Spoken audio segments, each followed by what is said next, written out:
Thank you, sir. So, good evening, all of you. Good evening to all my respected professors and all the participants. Center of Excellence in Safety Engineering and Analytics welcomes all the participants to the Weekend Talk, 46th Weekend Talk on Safety Engineering Management and Analytics, SEMA. The program is conducted under Azadi Ka Amrit Mahotsav, which commemorates 75 years of India's independence. So, we want to start our program with the beautiful Sanskrit shloka, Asatoma Satgamaya, Tamasoma Jyotirgamaya, Mrityurma Amritam Gamaya, which tells us to lead from ignorance to the truth, from darkness to the light, and from death to the immortality. So now we want to welcome the dignitaries on the virtual dais, Professor J. Maiti, Chairman of CoE-SEA, and Professor O.B. Krishna, sir, the convener of the Weekend Talk, and our today's expert speaker, Professor Prabhakar V. Varde. So, Professor V. Varde is a DAE Raja Ramana Fellow and is a senior professor at the Homi Bhabha National Institute, Mumbai. He served as the former Associate Director, Reactor Group in charge of Design, Operation Safety Services, and Project Activities of Research Reactors at BARC. He is also a visiting professor at the Center for Advanced Life Cycle Engineering, University of Maryland, USA, Professor of Practice at the Department of Mechanical Engineering, IIT Madras, Honorary Professor at Amity University, Noida, President, Society for Reliability and Safety, and Editor-in-Chief of the International Journal of Life Cycle, Reliability and Safety Engineering. From 2011 to 2016, he was an Indian representative to the Working Group RISC, Nuclear Energy Agency, France.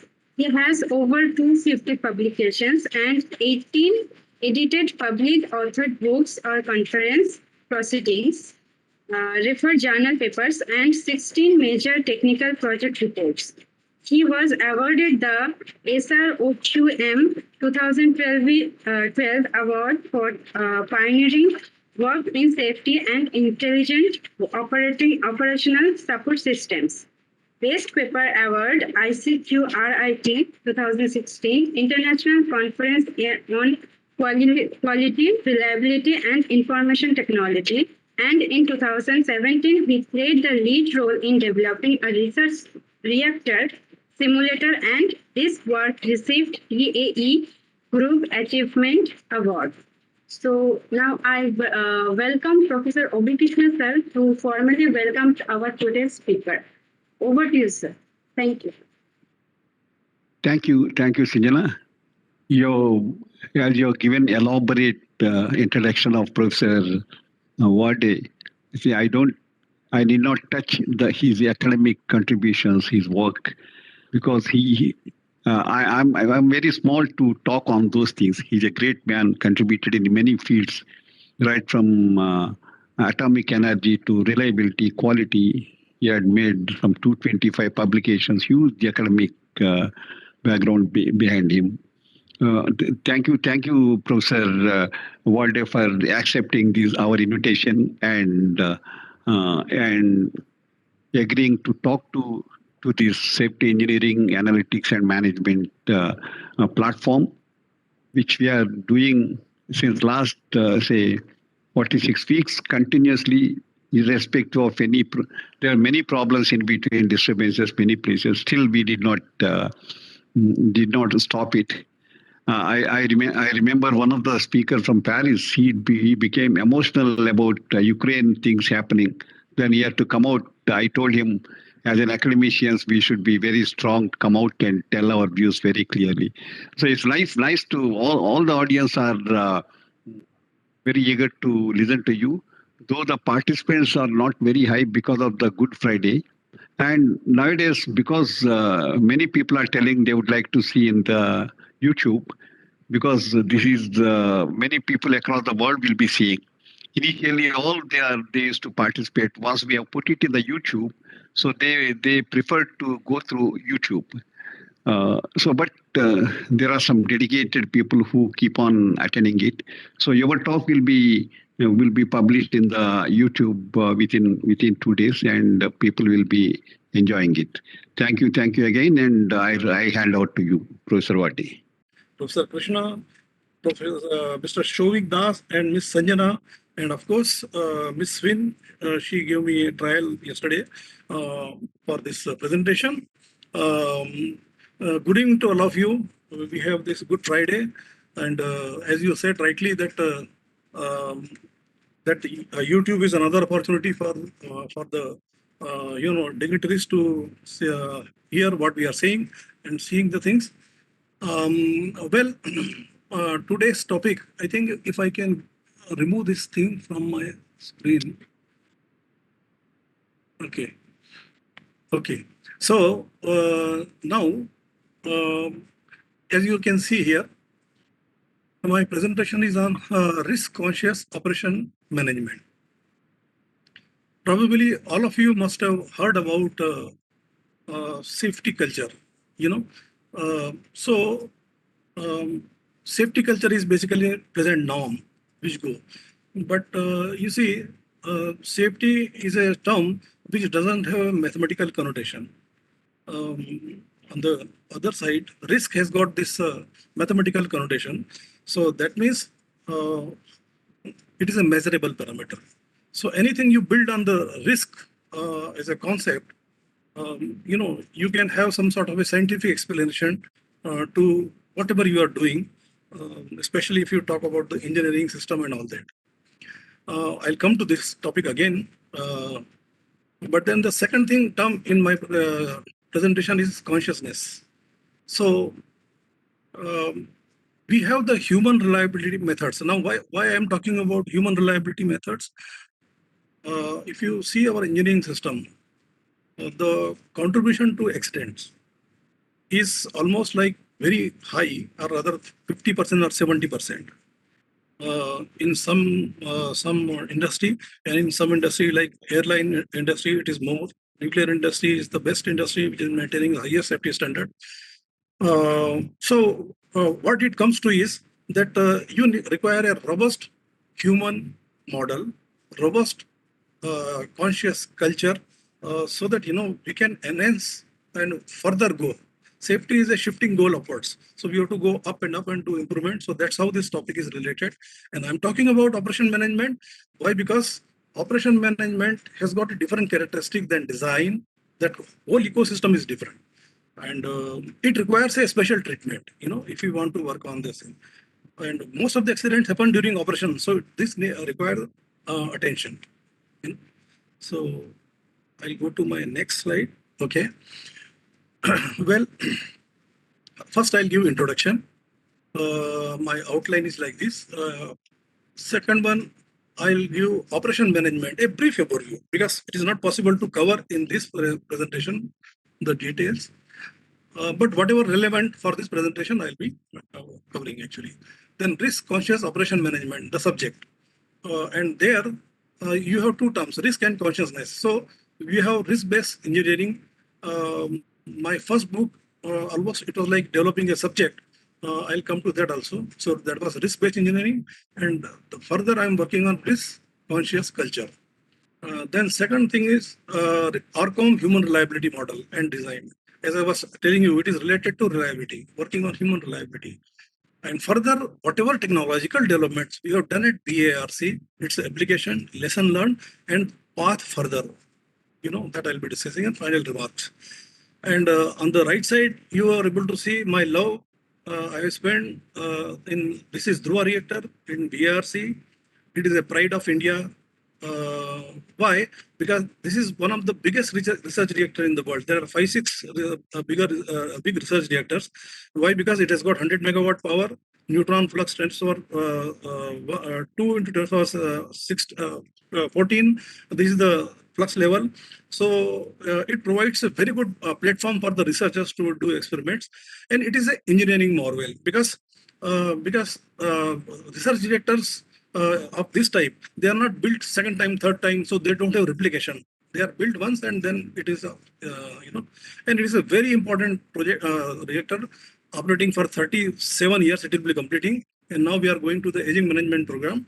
And this is what you are seeing is the panoramic view. So it is a symbol of Shakti and stability for us, because the kind of performance it is given, it's a 100 megawatt reactor, and isotope generation, engineering experiment, neutron activation analysis, this kind of things are done. And if I have to point out, my room is somewhere here when I retired. So you can imagine when you right from criticality to 34, 35 years. Definitely you have emotional attachment. So with this, heads up to Dhruva reactor, I'll go to my second slide. So my introduction is very brief. One slide is there.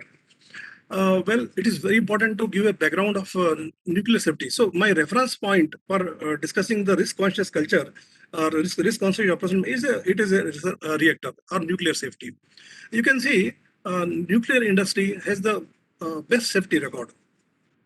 But then the three accident, TMI in 1978, Chernobyl in 96, and Fukushima in 2011, that is 2011. They have really given us a learning lesson. The first lesson that we got from TMI was that the probabilistic risk assessment of the plant, TMI-2, had predicted the sequences which were there in this. And so this is the power of probabilistic risk assessment, which is the second bullet of my on this slide. And then the probabilistic risk assessment has now matured and evolved into a risk-informed approach. That means it is a regulatory tool for supporting the compliant cases. So now it has got fully established field, and most of the countries, they are applying risk-informed. But then the problem is this particular environment or tool is meant for regulatory review and regulatory compliance and all that. We needed something for operations. Why operation? Because operations has got its own characteristic, as I was telling right at the beginning of this. It is a human intensive activity.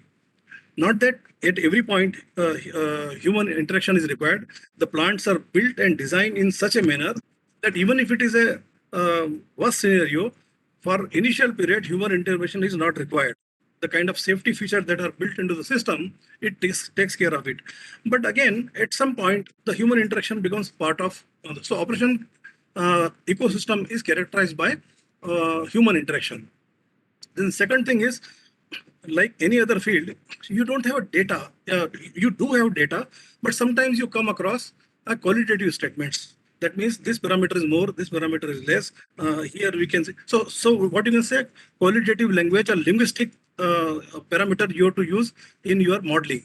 So this is one of the characteristics, and then we go for fuzzy systems and all that. And then, as I said, human interaction error is a key figure for which we are working on improving safety. Safety is a continuous, vehicle that goes on. Even if you are having a highest level of safety, you further work on this to reduce it. So, and then emergency scenario in operation poses a special challenge. Why? Because the time is limited, stresses are very high. That means when you needed your cognitive side to work perfectly, that time your cognitive things get affected adversely by stress factors. So that scenario become more challenging. I'm not saying that it is a hopeless scene, but then you need to have tools and methods, and now science has developed so much. So probably this kind of thing can be made more comfortable for.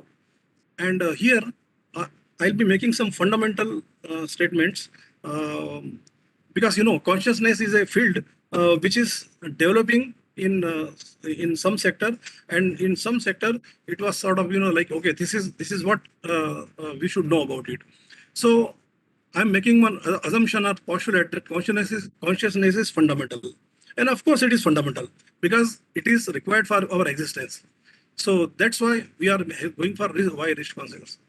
And then information should not take, we call risk informed, but then once information doesn't become your conscious knowledge, it doesn't serve much purpose, like alertness, awareness, concentration, focus, and all that. So that's why my focus is on consciousness. Okay, but the present tools, they are having more focus on cognition. So I have to decline. Okay. Science of consciousness, yes, I'll be talking about in detail. It is in primitive stages. If you call the traditional science, that is physics-based or material-based science is concerned, so it is in the primitive stages. But then there are Eastern sciences. If you combine these two, they complement each other. Eastern sciences means our Vedic system and all that. So probably we'll know what we can take from there, what we can take from the modern sciences. Modern sciences have done terrific jobs. But then if you have to develop some practical application, we have to have our way of working on postulates and some models. Safety is always an upward looking target. So my thing will be, if you can shift our orientation more from safety to risk, okay? So it could be a target. So you can see that 50% to 80% of accidents have happened because of human error actually. This is the record we have here. I don't know why it should not move. Now then I'll take up the second slot, that is the operation management, a brief overview. It is a typical scenario, and this need to be understood. Whatever ship operation, nuclear plant operation, aviation, any industry, process, anything, there is a typical operation characteristic of that plant. And how do we do that? Is there any problem? Is there any problem, madam? Hello. Okay, I'll go ahead. So, some of the participants have put the speaker on. Kindly mute it. The Sinjana, please mute the speakers of all the participants except our speaker. Okay, so can I start now? Okay, so we have to understand the operation ecosystem. First, you look at the control room of one of our Kudankulam plant, Indian nuclear power plant. The kind of information which is coming over here, and it is being managed by a couple of people, 2 or 3 shift engineers, and then remaining supporting staff. So you can say the kind of training that goes into building that staff, 3 to 4. So it requires a very serious efforts, because the plant has to operate safely, and sometimes safely up to 60 years, 40 years, like our Tarapur 1 and 2 plant has been operating for almost like 55 years. So these are the life of the plant, and for that you need to have a very focused thing. So first of all, you have the round-the-clock shift operation. It is a very challenging demand on any human, that you have to come in 3 shifts and work. Organizational approach. Safety is the overriding factor. There is no confusion on that. When it comes to safety, decision should be taken to bring the plant back to the normal. Then human interaction interesting. You can see here so many things are there, and a human has to keep a watch, whether it is a supervisory level or whether it is a man-machine interface level. There are interactions that goes on, and then decision making in normal. And this is the area which requires attention, that is a emergency condition. So a lot of effort goes into emergency conditions and all that. Role of control room. Role of control room is basically all the information comes to from the plant to the control room, and then control room either interact with the limited station outside, or it takes its own decision for continuing operation, shutting down the operation, increasing the power, lowering the power, and so many other equipment startup, shutdown, and all that. And technical specification procedures. Technical specification is a final document which everything is written there. We have to follow. If you violate anything, then it becomes a safety case, and you have to go to regulator. And then, of course, I'm writing somewhere abbreviation: emergency operating procedure, key to safe operation, and area monitoring. Let us try to understand the ecosystem in brief. So what I'm doing is I'm doing a brief description, and then the fueling in reactor is a very special operation. Safety system testing, backfitting, modification, aging assessment continuously, and then reporting hierarchy is an important part of management, and the communication coordination during normal operation. In fact, communication coordination sometimes appears to be cause of some of the one of the cause of accidents, because in error, any error in communication or coordination, it leads to problems. And staffing, operation, maintenance, and services, category wise you can see, and the regulatory provision. There is a regulatory oversight always on the plant, to ensure the safety. However, the final authority of safety is with the operating organization. They are responsible for the organization, but the safety part, regulatory approach has got a full control. In fact, they have power to shut down the plant also. It is called enforcement. Okay.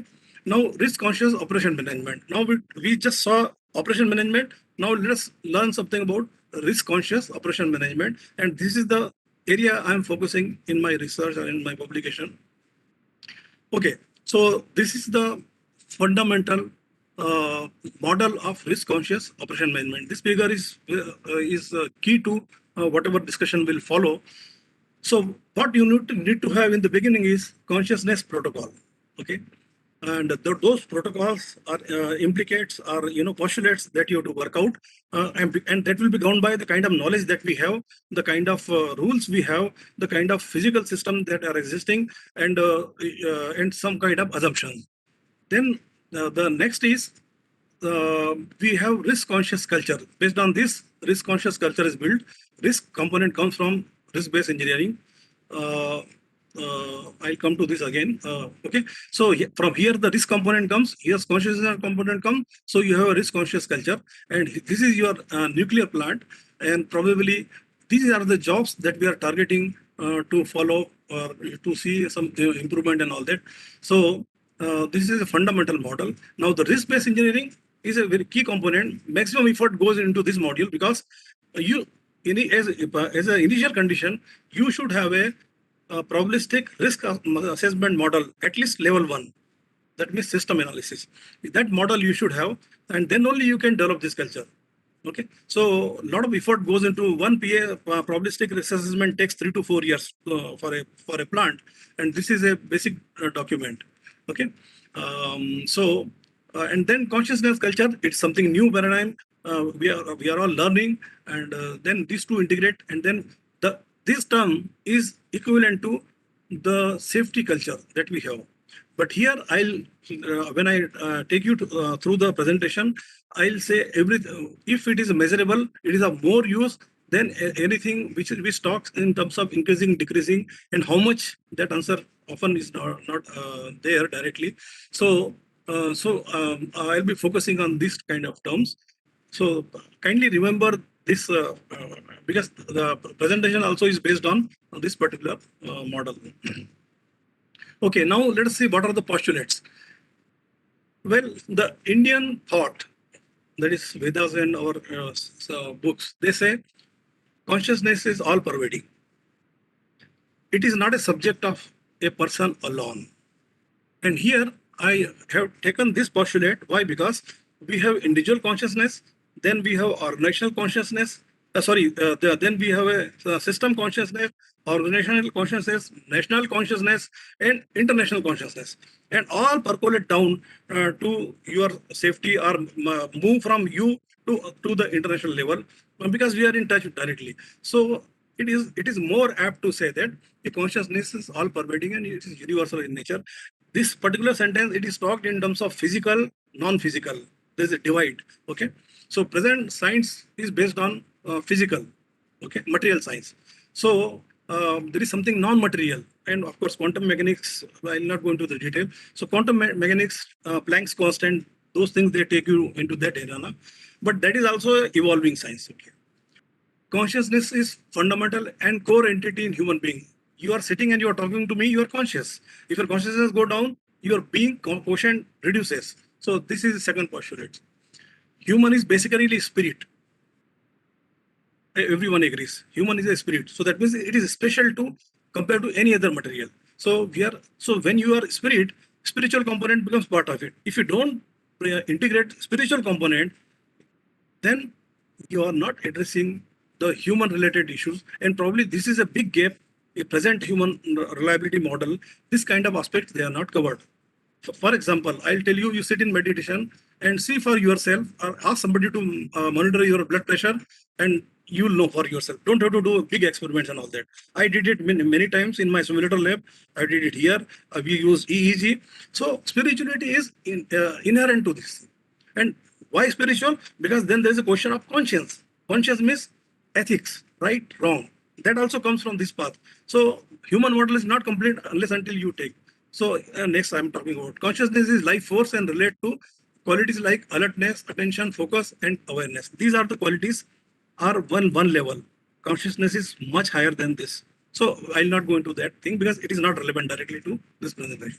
Consciousness can be measured at physical level and consciousness parameter can be mapped. Now there are systems which allows you to measure this thing. Okay, if you go into the medical science or neuroscience and all that, these tools are. And quality of cognitive capabilities. In fact, the cognitive capabilities itself depends on consciousness. How consciousness, even if I take a normal meaning of consciousness, what we use in medical, it is cognition depends upon consciousness, how conscious you are, how aware you are. Okay, the Eastern knowledge base can provide the clarity in unknown terrain where Western knowledge is still lacking, and the need is to, this is my, as a higher challenge or higher target. These two knowledges they have to combine, and probably we have to make, of course we are on that path to make it, and of course there is one organization, science and non-duality, they are working on it. So, and this is the human model. In fact, most of the human reliability methodology, they do not have a human model. They are working on symptomatic way. Why did they mistake? What was the environment? What was the context? But there is the, if I take a hardware component, first I'll see that hardware component physically, or whatever element it has got. So is human reliability, the human is the fundamental model. So here I have taken from our great books, Vedas and Upanishads, and this is your gross body. It is called physical body. Okay. Then there is a prana kosha. It's called annamaya kosha, prana kosha, physical and energy. You know that energy is part of our body. And then this is mind. Okay. So mind is there next actually. And then wisdom.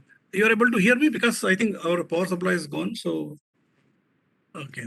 And then this is Anandamaya Kosha, that means consciousness or the self or the pure, the smallest component that is sitting there. But always we assume that consciousness source is outside. Of course, this is one major difference in our Eastern and Western thought, that Western thought think, Western thought think, the consciousness source is at the brain level and all that. Here also we'll accept that thing for developing our own model. But then at the basic thing, it is at the, we share a common consciousness. Okay, so okay.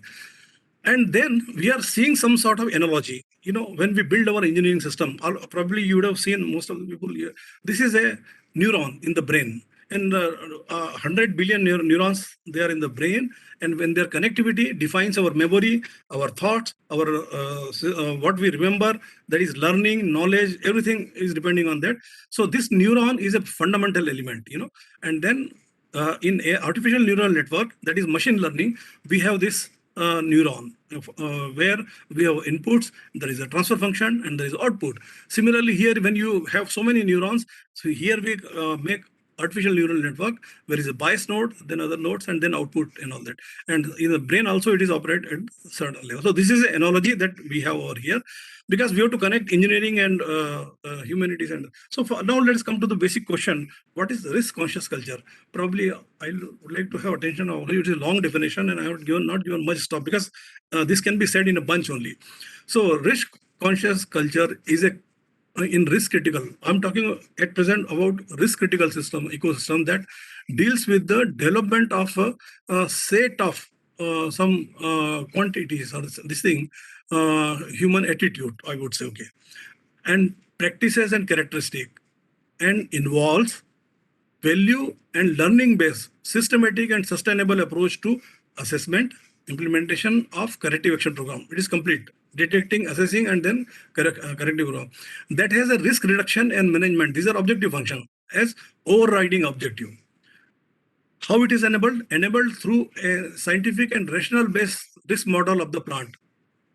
when we talk about the risk, we create a probabilistic risk assessment. It's a rational-based model. It is a systematic model. If you want to answer, you can open the blueprint and you can tell why this has happened, connectivity and all, why this component has failed because of this, then connectivity, this reason, these are the factors.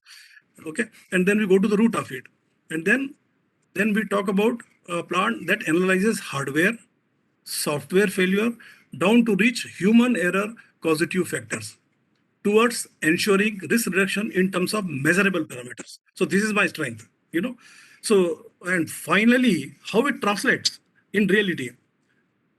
The employees, the staff, the management, they think in risk language. So risk consciousness becomes a thinking pattern, and even if you talk about the reliability, there is a risk component. You are concerned if my plant trip, then my deliverables will be affected. So that is a risk again. So everything can come under the umbrella of risk actually. Whether it is a deliverable risk, delivery risk, whether it is a health hazard risk, whether it is a fatalities or whatever you're talking about.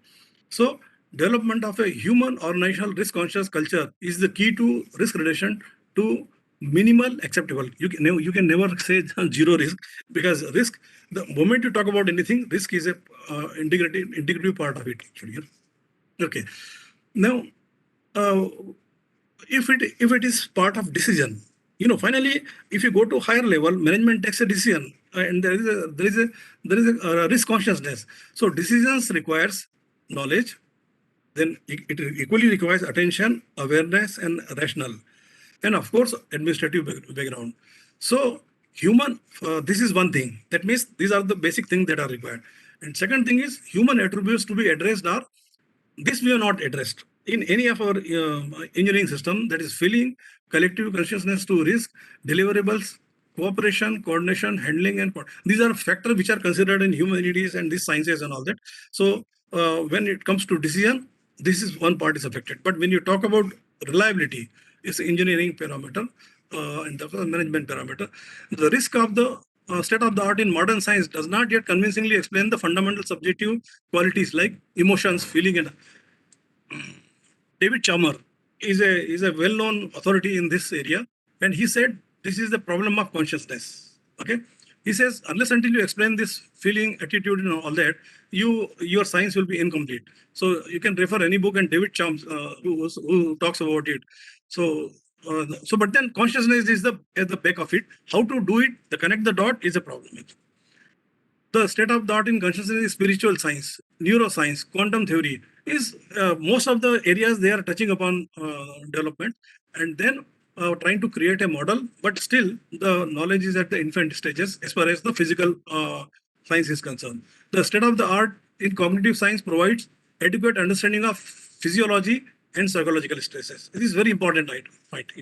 Once you understand this, you can devise your ways also. Awareness, alertness, attention, focus, and concentration, honesty are the major attributes of human consciousness. And of course, I should have written conscience also. Conscience is important. Why? Because when you talk about just now, Professor Krishna and myself, we are discussing, you require conscience when you talk about the now safety is one thing. Security has become one of the bigger dimension in the present context. So there, these moral things and honesty things, and they have come. And if you do the analysis, you will find many things were left to random failures. So when you talk about safety, we are considering random failures. When you talk about security, you are talking about the deliberate attempts. So you have to be very careful and require it. A separate science is developing, whether it is a cyber system or any other system. Now. You might have heard about the root cause analysis. So these are all my components of the risk consciousness culture. I don't stop at the root cause analysis. Because whether it is design, operation. Sorry, let's start with the siting, design, operation, maintenance, aging management, and plant refurbishment and plant disposal. Everywhere human is involved. So human is a common thread. So even if you might say, please, I would like to pay your attention on this. Even if somebody says this component has failed, it is a hardware failure. It is not a human failure. If you do a systematic root cause analysis, you will find the final thread was human only. So whether it is design, operation and all. So any root cause analysis, you should be able to go. So that's why I have given a term, human root cause analysis. Unless until you reach the human factor, and if I talk about the risk conscious culture, just merely saying that error of commission, error of omission, they are not sufficient, which are prevalent in present science, which is there. No, why that has happened, whether it's environmental stresses, whatever it is, how a human has done that mistake, the way a doctor goes to the root and try to find out the causes, we have to also do what has happened. To that extent, we are going for cognition, consciousness, conscience, all these things we are going, and we are trying to understand. Even if you don't understand, at least you know that till it roots the root cause of why the person did a mistake. It was because of some physical limitation, it was because of some psychological limitation, whether it was because of some physiological limitation, but it should not. It could be tiredness, but why tiredness? Then it should be able to make a complete loop. So this is what I'm trying to tell in this slide, that we have to go to the human sub-faculties, then further sub-faculties, and finally, I would say the neurons as a building block. Now, risk-based engineering, because risk-based engineering is fundamental to the risk-conscious culture. This subject, when I wrote this book, it took almost 9 years to develop.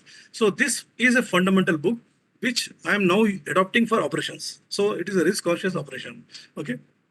So here we have to know, of course, we have discussed about the postulates and assumptions, background I'm talking about. So this book is available in Amazon, and it provides the, in fact, it's talking about consciousness, conscience, everything. The story had started there. Now it is being adopted for operations actually in this subject.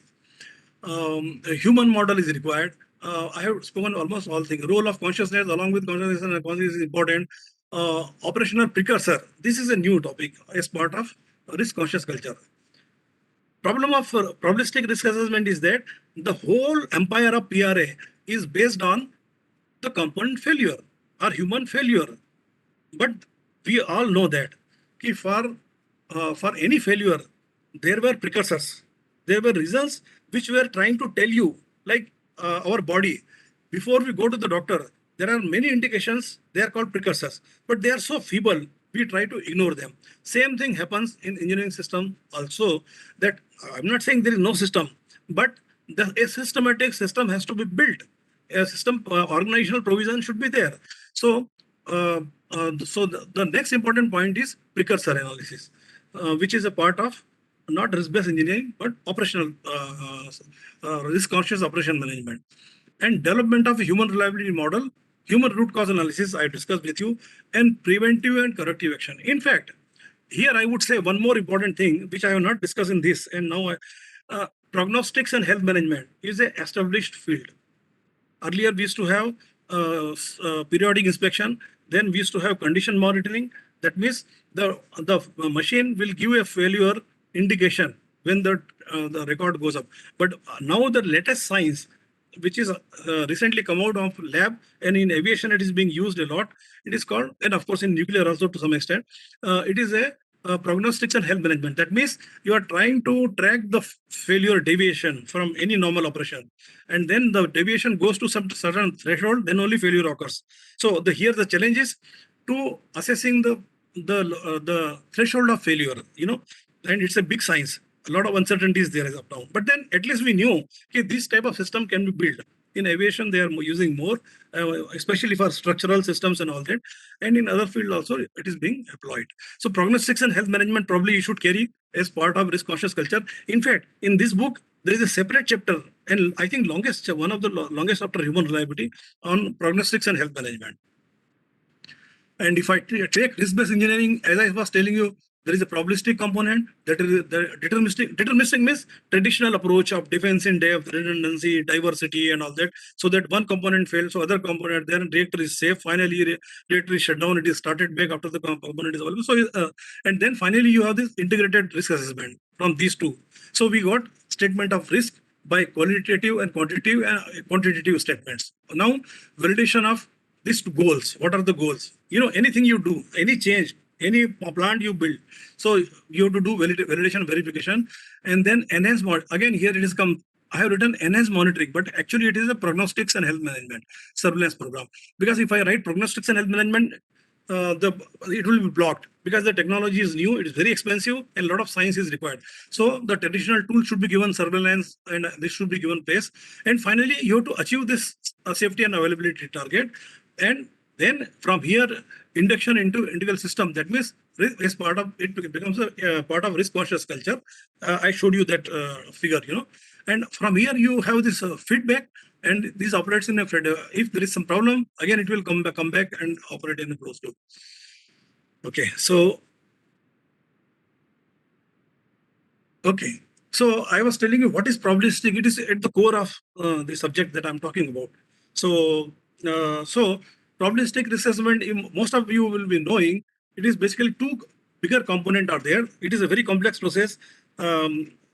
One PRA will measure into something like 2,000 to 5,000 pages or so. If a small plant, it is 400 pages or so. So it's a big study. But I'm giving you a very simplified model for explanation. That is what we require here. So what happen is initiating event in the plant which disrupt the plant. Initiating event, it could be power failure, and it has brought the plant from one state to another state. So let us say loss of offsite power loop. I have taken here is a case, loss of offsite power, if you are able to see on a screen. So inventory modeling is done at the plant level. So reactor trip system, it will trip the reactor. If it doesn't trip, we go like this. If there is a the emergency power supply, if it comes on success, if it doesn't come on, you have core consequences. If you have decay heat removal system working all right, that means in nuclear reactor, even if you shut down the plant, decay heat keeps producing, and it is so much that it has got a threat of threat for cooling. So it has to be cooled. Nuclear plant should be cooled even in shutdown state, unlike typical other plants. And then if it is not safe, these things, they make core damage statement. That means unsafe condition, plant has failed. Okay. So now fault tree comes here. So fault tree will be done for, let's say, emergency power is diesel generator, 3 diesel generators. I have made a very simple fault tree. So independent failure, some common cause failure, and then you have statement of class 3 failure. This particular thing will go and plug into here. So we will have a probability. Now if we have probability for this system, I will have a quantification of core damage frequency, which will be of the order of 10 to the minus 5, 10 to the minus 6, and all that, And see, at system, now PRA is performed at 3 levels. Level 1 is system analysis, that is core damage frequency. Statement of risk is core damage frequency. And this is 90% of the time we use in all our practical application. But then there are some applications where you require other things also. So now you go for containment analysis. Nuclear plants are housed in a containment. So till anything happen to containment, radiation will not go. So this will give us a containment release frequency if accident happens. So that means there is a factor of 10. If this is 10 to the minus 5, this will go to 10 to the minus 6. And suppose, and the third is consequence, that is the health effect or consequences in public domain. And this will have another factor of 10, sort of. So 10 to the minus 7. So the risk to the member of public is of the order of 10 to the minus 7. Okay. So this is how the PRA. So these fault trees and this one, they form part of the risk-based methodology that we've developed. And input is, so plant has to be divided when you do the analysis. Plant has to be divided into process system and safety system. Input is system, structure, component failure, software failure, human failure, common cause failure. If you have not heard about this is a common cause failure is a monster. Because why? Because it eats away all the redundancy. So one has to be very careful for common cause failure. So that's why power supply coming from 2 sources. Okay, equipment located at different levels so that flooding does not affect it. For seismic considering, so everything is taken care. So the science of nuclear is built on a very sound principles and methods actually. So that's why we have only 3 accidents, and the world core damage frequency is of the order of 2 into 10 to the power minus 4 or minus 5. I forgot that figure, but it is very low actually. That means in 10,000 years, one accident. It's very low. And this was achieved by having all safety provisions. So then we have general safety inside, plant strength and weakness, design, operation review, technical specification, optimization, and so many applications you can develop. There is no limit to it. In fact, all the operation application you can map your PSA thing and develop. Application of risk-informed and risk-based approach based on PRA technology is a reality now. That means they are applied. See, these are the things they were somewhere in the R&D domain, and now we are using them in many practical areas actually. Okay, so now I go to the CQB method. Now I come to human reliability, a very important component of ORCOM. So human reliability, the model was developed in the book I told you, risk-based engineering. I used to call risk CQB method, that is consciousness, cognition, conscience based and brain-based model for human reliability. Now in ORCOM, I have to modify that thing to ORCOM operation management model. So a small modification here and there. So I call ORCOM model, but both are same almost, you know. And for anything I do, my neurons are fundamental. You have been knowing, I think. It is like a node, and here synapse will be there, where it will connect to another neuron. Okay, and here they'll be having connection at the back. So information will be coming here. Here is a nucleus, and then you have nucleus and dendrites. These are basically called dendrites. And at the end of the tip of the dendrite, there is a synapse. That means physical connection of neuron, and 100 billion neurons are connected like this in the brain. Okay, so now I shall come to the CQB model. I told you CQB means consciousness, cognition, conscience. What is that? How a human interact. Now I am giving all the emphasis on building a human model, because that is key to me, because contribution of human error is maximum in any accident. Well, I said right beginning itself, universal consciousness percolate down to human, and then we have a stimuli. You know, we interact with the outside world using 5 to 6 stimuli. I'll come to that.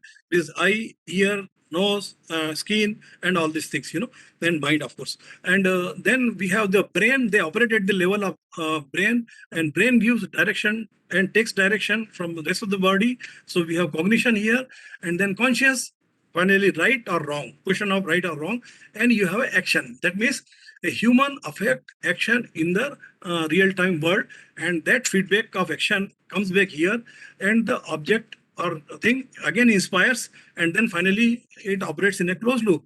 You are watching something, seeing it, giving your reflection, and then finally the thing completes. And this is very important for human fundamentals of human reliability modeling. If I expand that model, it goes like this. Consciousness, yes, consciousness keeps my cognition alive and my sense bases. And what are those sense bases? Ear, eye, nose, mouth, body, and brain.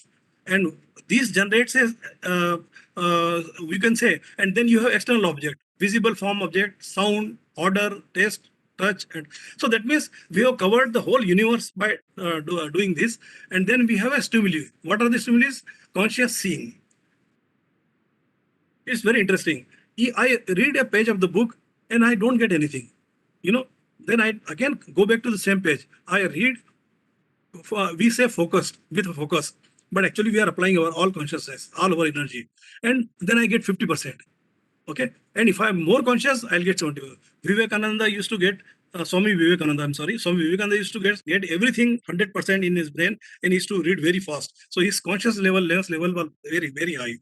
Conscious listening, when you are listening, where is your consciousness? Aapka dhyan kahan hai? We say, you know, conscious spelling. Some people can spell, some people and some you know, animals. Their spelling power is different. So their life is governed by the smell only. I'm sorry. So we have then we have a final yes and go, conscious. Okay, and then action and response in the actual word, and finally a formation.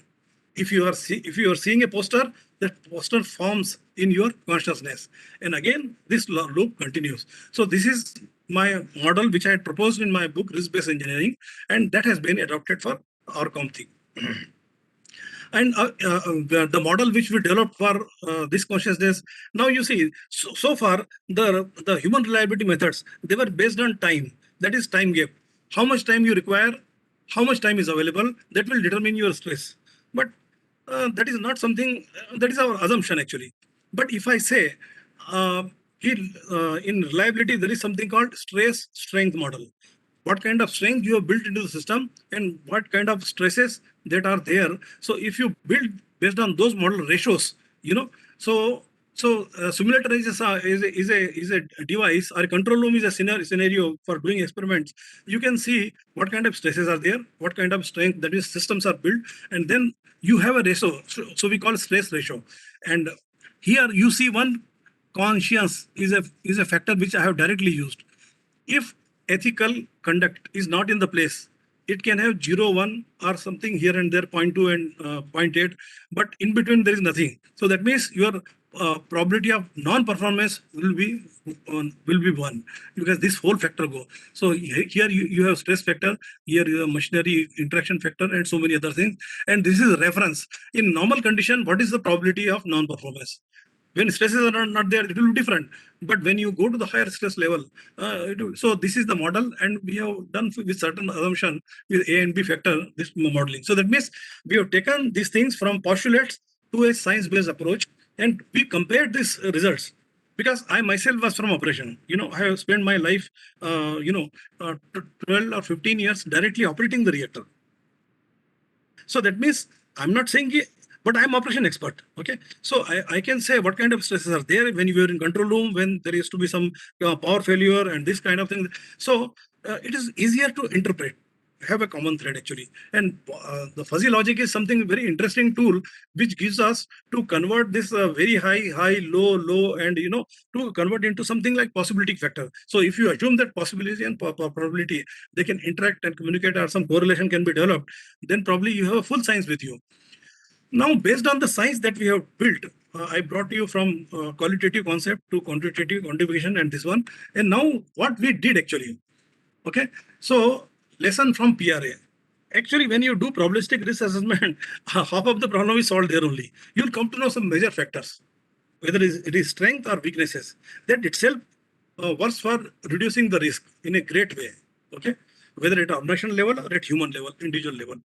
So identification of operational event categories, identification of complex level, evaluate frequency. So these are the lesson that we have, and these are the tools which we have as part of our com culture. As I told you, assess the time window and median time. Now here time window and median time also I have taken in terms of stress and strength. Not that 15 minutes and 1 hour window. No, not that. How it will affect on stress, normal time it will give different, because finally your concern is your cognitive stresses. Okay. So, and it is a factor which will be not, it will be unique to anybody. If you do the experiment, I can develop a reference model, but you can develop a model at unique level also by using this kind of methods. Assess the potential consequences, frequency, identify the risk factors, prioritize list of events. These are the various, my thing says is effective precursor analysis program and the experience, they have benefited us in this way. Anything which is deviating from normal, please analyze it and see that it doesn't convert into failure. That means if failure won't happen, the PRA will get strengthened anyways, because the number of failures will reach less, that itself will be a benefit. Now, operation precursor analysis, though it looks very feeble and all that, but it attracts your attention. That is also there. Now, you'll find that there are many things in the plant which are deviating. Yes, I agree. There will be a lot of workload and all that. But having a brainstorming on a sitting basis and at least keeping something has happened on certain, some board can be created, probably it will solve many of the problems. So what is precursor? Insignificant appearing events might have potential to point to incipient risk critical event. Perfectly all right. Any event will give you signal, that you have to accept it. And OP identification and analysis is OP means operations precursor. Okay, analysis is one of the major component of the RCOM. And I'm sorry, I put 2C. It should be RCOM, RCOM. Operation culture for data and behavior handling, trending analysis provide a vital insight into, because when you precursor itself will give you some signature, you don't have to wait for the failure, and then you can affect the modification, maintenance activities or changes or policy, operation policy, whatever. So you won't be able to, you will avoid many undesired event. the way forward the implementation of operating consequence analysis is generic event action that have not yet caused event or significant event. Yes. The PRA procedure for trigger analysis provides the risk factor and final validation. Because if the failures are less, then it will say how our precursor program has benefited the organization. Okay. So this is one simple example. We created a operator support system for emergency condition, and the fuzzy approach that we use, because in operation, as I was telling you, the inputs are very much in in qualitative thing. So fuzzy analogies, by fuzzifying the factor, defuzzifying the factor, present the result, and finally having a normal, and you can do. So if you can build the rule, if this happens fault tree event tree, you can build the rule from the fault tree analysis or FMEA program, and then fuzzy rule base and logic, and then you can have a rule based system. Earlier I talked to you about artificial neural network. Artificial neural network is very useful in transient identification. If power failure in your house, if power failure happens, all the light goes, and you are confused for some time. Something like that at bigger scale happens in the plant. The power supply goes, emergency power supply system has to come, and they are also mechanical devices. They have come or not come, or things are operating, plant is shut down, reactor power is low. All those things you have to take care of. But then operator is stressed. So the ANN, if it identifies based on the online signals and it presents a scenario to you, then it says diesel is started, power supply in shutdown mode is there, everything is safe. That means whatever cognitive load was there on your brain, a computer has solved by using intelligent method. And then, so let's say if one diesel generator has not come, online signals are coming, it will immediately sense that one diesel generator has not come. It will find out through fault tree approach, whatever rules we have developed.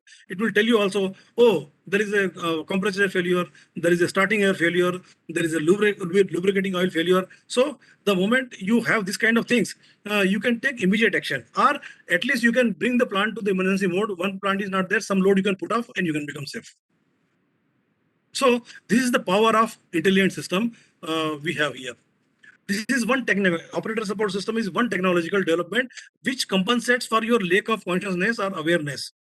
Second thing is, I'm talking about it because I have implemented this thing in IMIS. It is not correct to say I am my team. We have developed a simulator, and when we build simulators are normally meant for training. But this simulator was specially built for training also, for checking a operator support system also, how well it is operating, changing the physics parameter also, how it affects the plant. So you see, in simple simulator, you just change two parameters and you will see if I remove this fuel, or if I do this change, if I do this, and it will produce a result. Of course, your calculation should be very, very perfect and all that.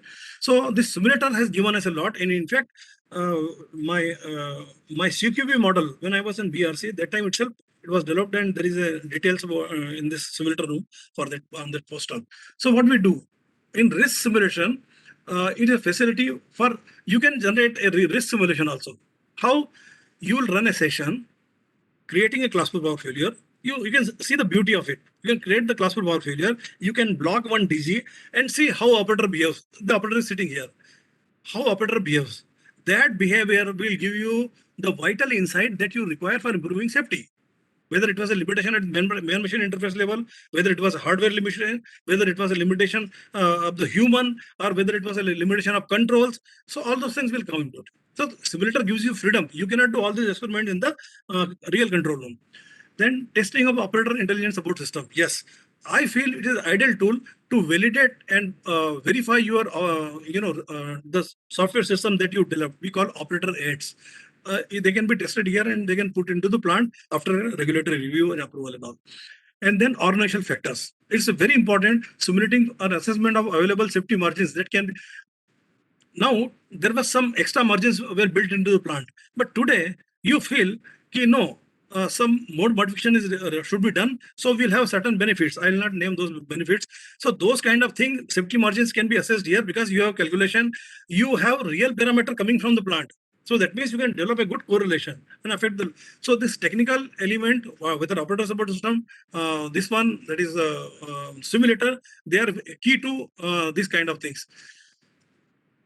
And then you talk about the human reliability building, human reliability model building. Oh, there is a infinite opportunities here, because there are monitors here. There are enhanced electro encephalograph, which can monitor your waves. I think in one of the figure I would have kept that. So it can tell you alpha, beta, gamma, all those stress levels, from how you move from one. In fact, I did one experiment here in this and sitting in meditation. The waves which were there in beta, gamma, and it came to alpha and all. So you can see your mental makeup affects your performance in the real-time situation. So simulator plays key role in R&D. Cqb model we have developed here, and we are further refining it.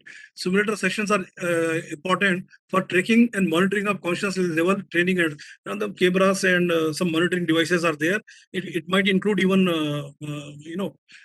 blood pressure machine or whatever, but at present we don't have it. But then you can monitor pulse rates and all that. Checking training and argument risk analysis. Effect of human cognitive capability during anticipated transients. What is anticipated transient? When the plants are built, there are some transient which are anticipated in the life of the plant. Power failure, it is anticipated transient. So their frequencies are more compared to accident condition, loss of coolant accident. You can simulate here, but some 99% of the plant don't witness locus situation. So simulator is the right place to build and test and see operator's response actually. Of course, correlation between control room and simulator room is a tough question,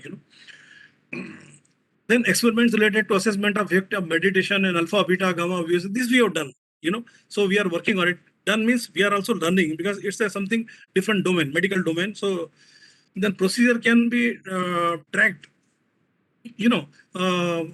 developed for tracking conscious level related factors, data collected during real-time service and simulated data sessions. Real time and this, and a correlation can be developed, which I was talking about this. But it's a tough exercise. You have to have a science, and we have to fight out these problems actually. Okay. Some areas to consider, on human areas. Focus of human and organizational factor should be actually human error. People used to think the main machine interface, across the main machine interface only error text. No, some procedural error are called organizational error. Some staff allotment during is organizational thing. Services schedule, they are organizational thing. So you'll find there is a major component of organizational than the main machine interface. Even if there is some main machine interface, whether it was given proper training, it is an organizational factor. So organizational approach, and that's why I say, emphasize more. Organizational consciousness is very important, and technique to reduce them, training, detail causes, human treatment, stress management, and then application of integrated ancient modern knowledge. That means yoga, meditation. We are not very far off when we'll take support of this kind of tools, which are our tools, Experimental approach. I think I was talking about this. These are EEG graphs. I cannot show all the details. So the techniques are fMRI, frequency-based magnetic resonance imaging, EEG, and so electroencephalography, and many tools are available actually, which can give us cortisol measurement. So I think similar presentation I was giving in American Society for Mechanical Engineers, American Nuclear Society. And they said it is a very resource intensive, how you will achieve it. I said we have already invested some 1 million in building simulator, something, buying equipment and all that. Yes, it is difficult, but we have to invest, and we have built some lab. I think we have built 4 labs, reliability labs at BRC, where they have all state-of-the-art modern equipment. I cannot talk here actually on this. So now, this is one of the concluding slide. World over, people talk about risk informed. I'm saying risk conscious. Why? Because we have systems here, and from there the information and knowledge comes. So risk informed. People say it is adequate. No, till it gets become part of your consciousness, there is no use. So it has to be in regulatory domain. It's okay. Everybody sitting in a cool atmosphere, meeting room. They have 1 month time to think about how to review this document, but not in operational ecosystem. Operational ecosystem, you should have all the baggage in your mind. It should be reflected in your behavior. It should be reflected in your ethics, attitude, everything, And then you have a risk conscious culture. Okay, and that is how outcome based tracking, retraining, and training, human cognitive, human root cause analysis, simulation, correction, modification, these things, and then finally you do the risk reduction. Okay, just this slide will take, because all of you must be wondering how much he has done it. I mean, we think about every speaker. So another 2, 3, or 5, 4 minutes. So how far we are from our end target? You can say probabilistic risk assessment model. Yes, it is available. That itself takes 4 years. Then we developed this model in 2002 or so, and then risk informed. What happened to this cursor? Second. Yes. Yeah. And then risk informed basis for environmental clearance. Already using the PRA results, environmental clearance, you can see how higher goals have been achieved. Environmental Committee of Government of India, they ask for this risk informed basis for environmental clearance of certain projects. And based on this report, not based on, this was one of the input, and the clearance were available. So you can see the level, at what level we are operating. Then risk informed in-service inspection. This is a routine in the plant. It is a part of defense in depth, safety. So the traditional ISI program, it has a certain ways. There the concept of likelihood and consequences is qualitative. But when you have PRA, you use and we have a document that is called risk informed in-service inspection. It has been developed long ago, and reviews are going on. You know that regulators are tough people, so you have to convince them and all that. PRA-based operator support system. There is a paper. Actually, for all these things, there are papers in the. I have not specifically told, but you can see were they and put the title. So, operator support system. I have 2, 3 papers, and then life extension of a plant.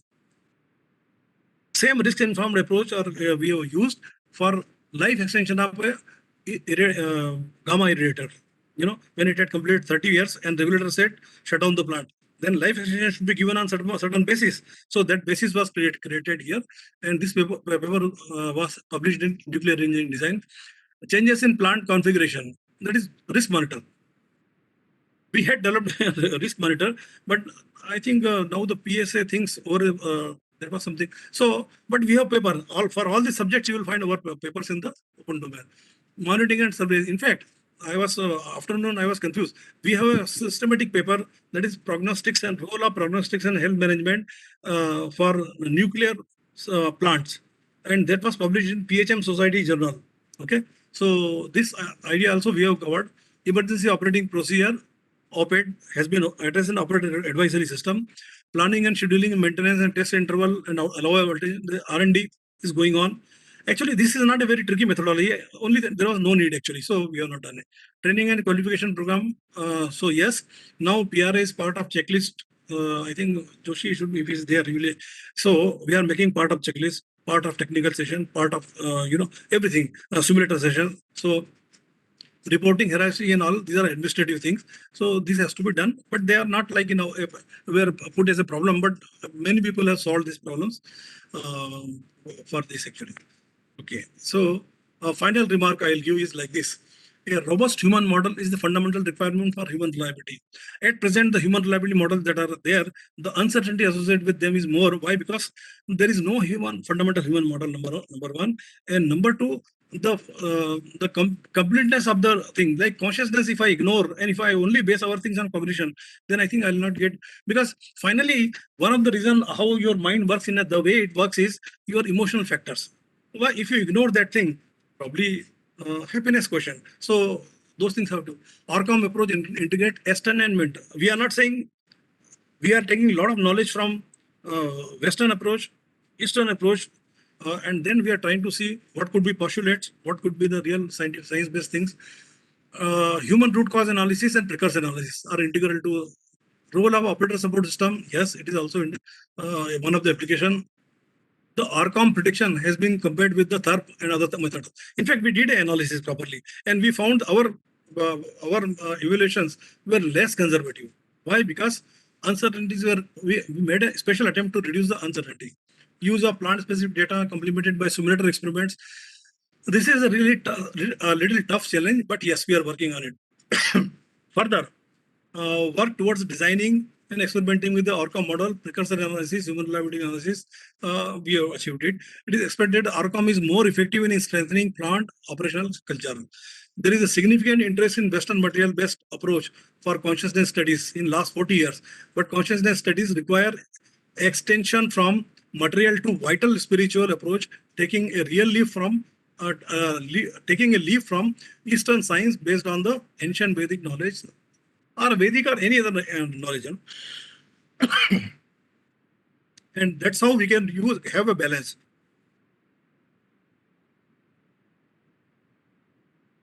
And with this thing, I would say consciousness research and its application is a mission at BRC, IIT Madras, and Society for Reliability Safety. Jai Hind. Thank you. You can ask question, please, if you feel like. Thank you, sir. Thank you, sir. Thank you, sir, for this nice lecture. We have learned so many new things from this lecture, sir. Sir, we have received so many queries in the chat box. I am taking one by one, sir. Okay. Yes, sir. Sir, first query is that this risk-conscious culture, it is a technical in safety culture. So, are you opting for this? I didn't get the last word you said. Like sir, risk-conscious culture is not the technical elaboration of the safety culture. Okay, very good question. Very good question. Actually, safety culture was our first canvas, and then we realized that this can be done for improving safety. But what I was interested, if I do, how much risk I am reducing? You understood? So there is a culture between these two. On one side, I have measurable parameters. I'm not saying safety culture at present. It is the, but there is something in R&D domain or something in the So I will say base your things on risk, because risk has a mathematical connotation. Safety culture, you take the guideline, targets. You take the guidelines and target, and these two together, if you can answer how much risk reduction will be there if I do this modification. It is as simple as that. If it is a part of our PRA, Probabilistic Assessment Model, I'll change those parameters. I'll say this much. You say human reliability. Suppose some 2 incidents have happened in certain area. Now, if I change that figure, because data has changed. So I'm seeing seeing a measurable parameter, quantitative parameter, is much better than saying I have a lot of money, but I have 5,000 rupees. Now, lot can mean for many people many things. So I am saying that keyword lot. Don't say lot. I have 5,000 rupees. This is what I am trying to say. Yes, sir. Yes, sir. Yes. Thank you, sir. Now the next question is, sir, what are the management control program put in place to enhance the risk consciousness? Is there any critical process which has to rely only on risk consciousness? Okay.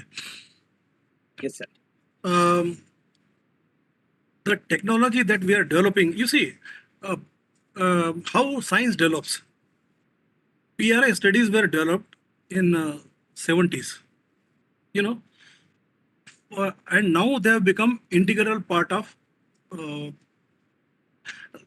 Actually, regulator makes this whole change. Actually, So when regulator asks for this, it becomes part of your management. So this is the mechanism. So PRA studies were when there was general consensus, PRA studies are required. It became a general consensus. Okay, and then now any plant you build and PRA studies are required. Part 1. Second stage we go. Whether to use that PRA study apart from assessment to regular use. That move started from US NRC, and now risk inform is also an acceptable culture. Okay, so you imagine I developed PRA for Dhruva reactor in 2002, or I think 2001 I had submitted and 2002 final study was. Till that time, for some time it remained, and now it got approved So science walks at its own pace. So measurable, the way risk informed has come, risk conscious also will come if it has got its own strength. And yes, my way of doing this thing is like this only. I want to see a measurable parameter. I want to see now from risk informed to risk conscious. Not only safety culture, risk informed to risk culture, safety culture to risk conscious culture.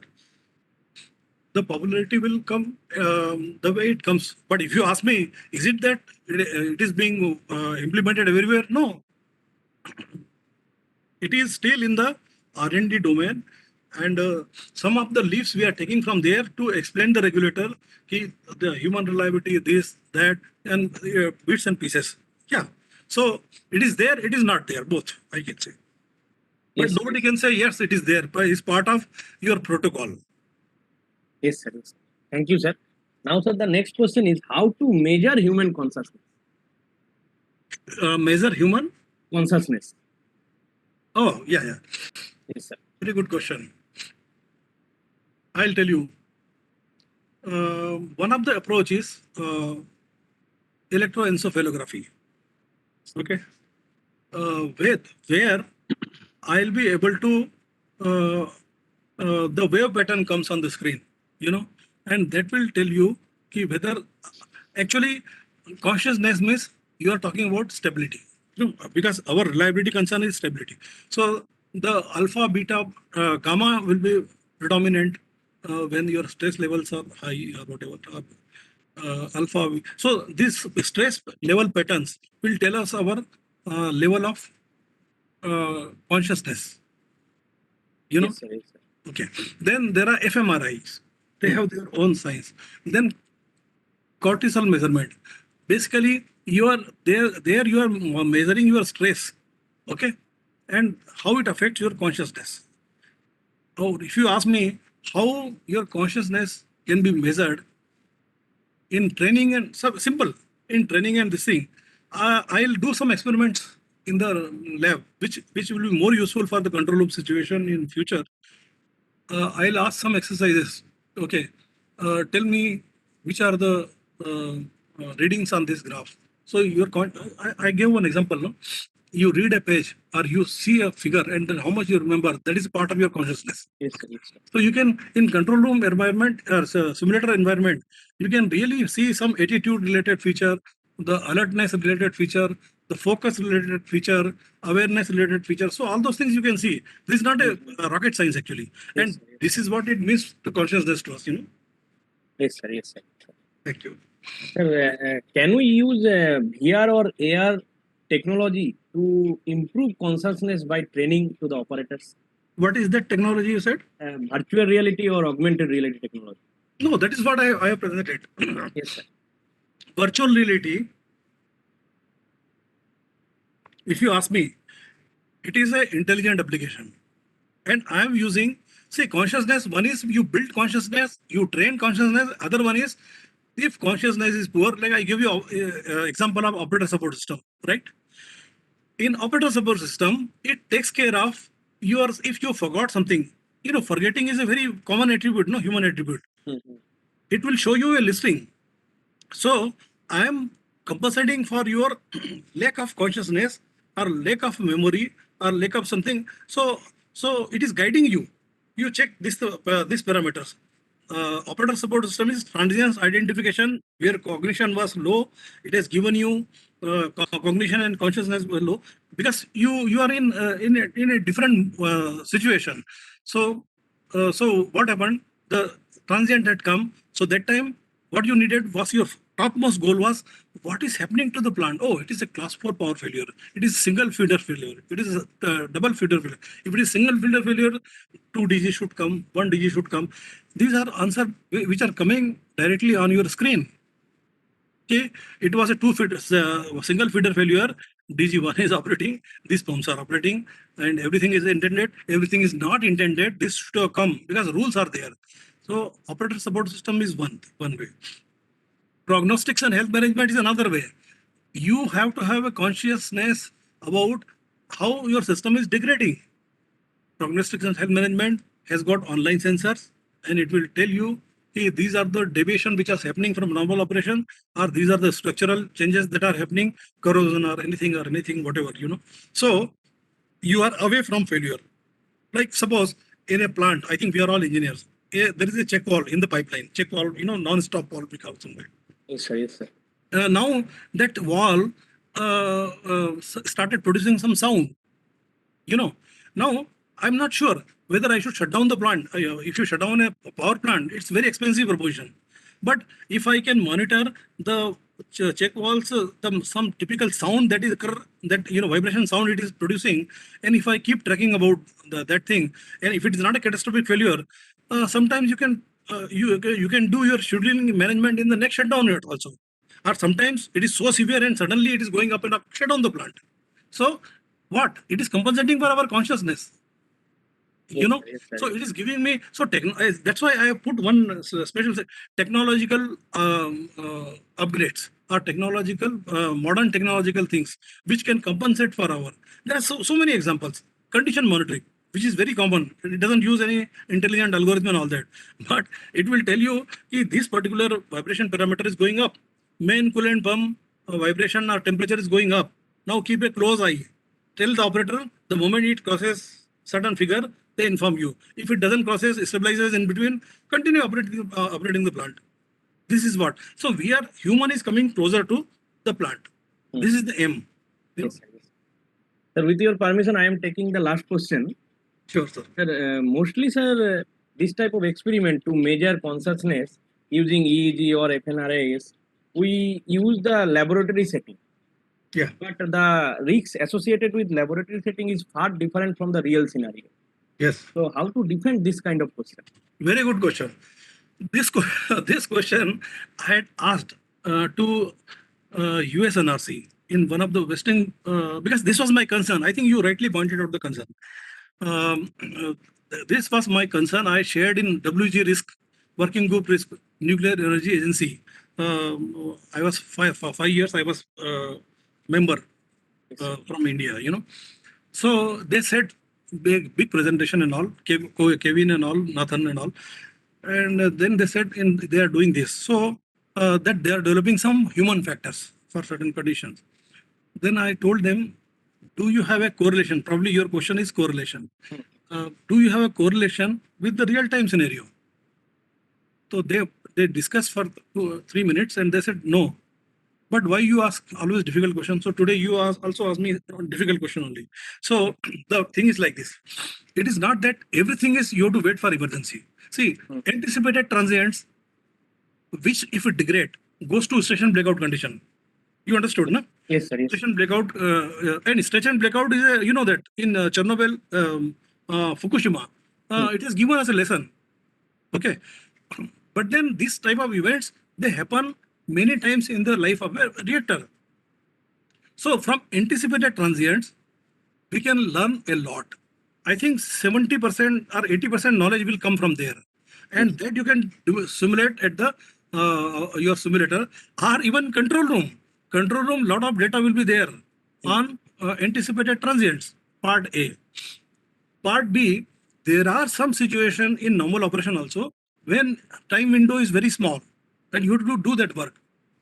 I'll not name it, but I am from operation person, so you have to believe it. Okay, so what I'm saying is, okay, it is not that totally we are lost. And the accident that you are talking about, sometimes don't happen, not sometime.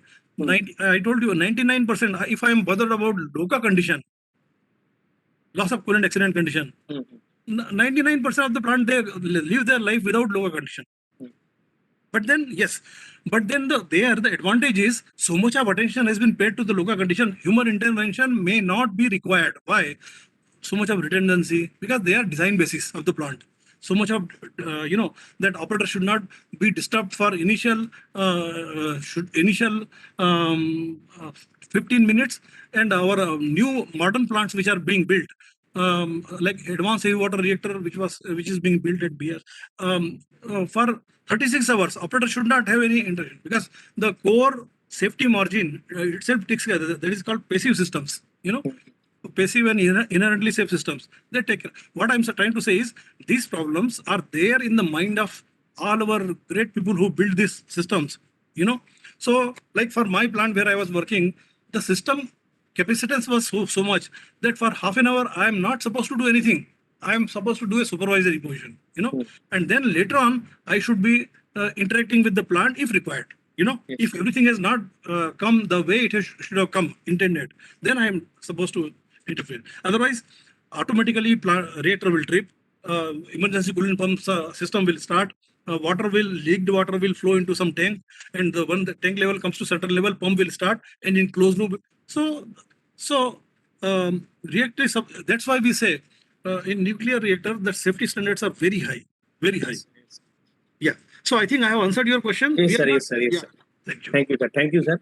Now, I would like to invite Professor Krishna to formally provide vote of thanks to our today's speakers. Over to you, sir. Thank you, Savik. How can I propose vote of thanks? Professor is the encyclopedia of risk management. So you have covered everything. You have covered in such an extent. I also worked in the industries for about 35 years, and then I was international consultant to DuPont. And last 5 years, I'm with IIT Kharagpur in the academics. One thing I want to inform you. Our Center of Excellence in Safety Engineering and Analytics touches most of the things which you are talking. We are also working on. See, when I keep hearing it, it gives me so much of pleasure. I have a person whom we can associate ourselves in solving the industry problem. We give a lot of consultancy to industries also. See, the analytics, how to use analytics in the industries, how to find out the weakness parameters, effectiveness parameters, not the failure indicators. So we are telling industries, don't worry about failure indicators. Failures are always hidden. Failures are not disclosed. Then at least we are developing a system how to develop the weakness indicators and effectiveness indicators from which we can predict the failure. A huge work we are doing, Professor, in this, and we also apply HAZOP to safety culture nowadays, which is one of the things which we are trying to give it to the industries. HAZOP is a tool which you can not only from chemical processes, you can apply to maintenance engineering, you can apply to even safety culture. A lot of things we can have. Interactions. You are also working in this field. We are also working in this field, and both can work for the national safety improvement. So that some industries will survive happily. Some people will live some more time. So with this, I thank you very much for your great lecture, and we have thoroughly enjoyed, and I could see the. Like Savik asking you, he is working on the eye trackers for finding the stress of the people. So a lot of research is going on in this area also here. And thank you, sir, for coming and giving a lot of information to us. And my thanks to the moderators, Sinjana, Savik, for conducting this whole session very, very nicely, and to the audience participants. I know finally, many of the people will be looking at your lecture in the next few days through the YouTube. Thank you very much. Participants, we'll see again next Friday, 8 p.m. with some other speaker. Thank you very much. And the session is complete. Thank you, sir. Very much from my side. Thanks to Professor Beti, Professor Krishna, Mr. Shovik Das, Ms. Sanjana Chaudhary. I will tell you, you are doing a great job because, education and knowledge and the outreach, they are so important. And I think your IIT are great institutions and you are all associated. In fact, I am also our Center for Chaudhary thing, the reliability and all that. I used to come regularly there actually, and I know they have such a nice team and all that. And now your Center of Safety and all that, I think IIT Kharagpur has nothing to look back. You'll go ahead and you're doing excellent job. And from my personal, I have been always associated with the IIT Kharagpur. So thank you so much. It's my Thank pleasure. you. Thank It's you. entirely Thank my you pleasure. very much. Thank you very much. Thank you, sir. Good night. Good night to all of you. Good day to all of you. Thank you, sir.